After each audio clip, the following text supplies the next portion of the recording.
Hello friends, welcome back to my channel Sanjita Palash 1176। तो आज के देखतेই পাচ্ছ চলে এসেছি শ্রীরামপুর মাহেশের জগন্নাথ ধামে। তো জগন্নাথ বাড়িতে আজকে আমরা ভোগ গ্রহণ করতে এসেছি। সকালবেলা চলে এসেছি এখানে, খুব সুন্দর সকালের পরিবেশ, প্রচুর বৃষ্টি হচ্ছিল। তো এই হচ্ছে গর্ভগৃহ। তো গর্ভগৃহে দেখো জগন্নাথ দেবকে দর্শন করো তোমরা, যতটা সম্ভব তোমাদের সামনে তুলে ধরেছি জগন্নাথজি, বলরামজি এবং সুভদ্রা দেবীকে। নিচে গোপাল রাধা গোবিন্দের মূর্তি রয়েছে, আর পাশের মন্দিরে দেখো জগন্নাথজি আদলে রয়েছে শ্রীকৃষ্ণের মূর্তি।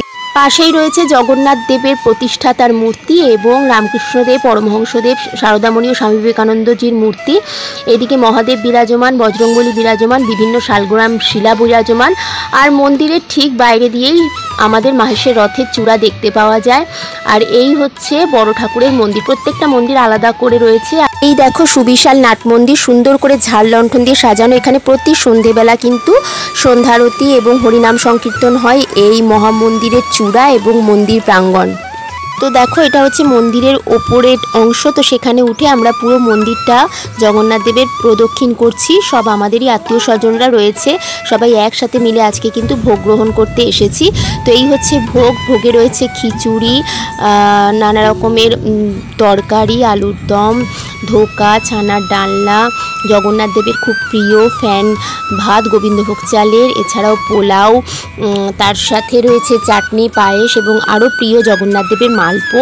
তো এই হচ্ছে ভোগ ছিল। তো আমরা ভোগ খেতে বসে পড়েছিলাম, তো সবাই মিলে একসাথে। তো এই ছিল প্রথম পাতের খিচুড়ি এবং তরকারি। ভোগ গ্রহণের পর এবার সবার সাথে গল্প করে বাড়ি ফেরার পালা। বন্ধুরা, তোমাদের সম্পূর্ণ জগন্নাথ দেবের মন্দির দর্শন করালাম, মাহেশের বিখ্যাত জগন্নাথ দেবের মন্দির। তো যতটুকু পারলাম শেয়ার করতে। যদি ভিডিওটা ভালো লাগে অবশ্যই চ্যানেলটাকে সাবস্ক্রাইব করে দিও, লাইক করো, কমেন্ট করো, কেমন এভাবেই পাশে থেকো। আজকের মতো টাটা। বিভিন্ন ধরনের ভিডিও পাওয়ার জন্য অবশ্যই কিন্তু সাথে থেকো, কেমন।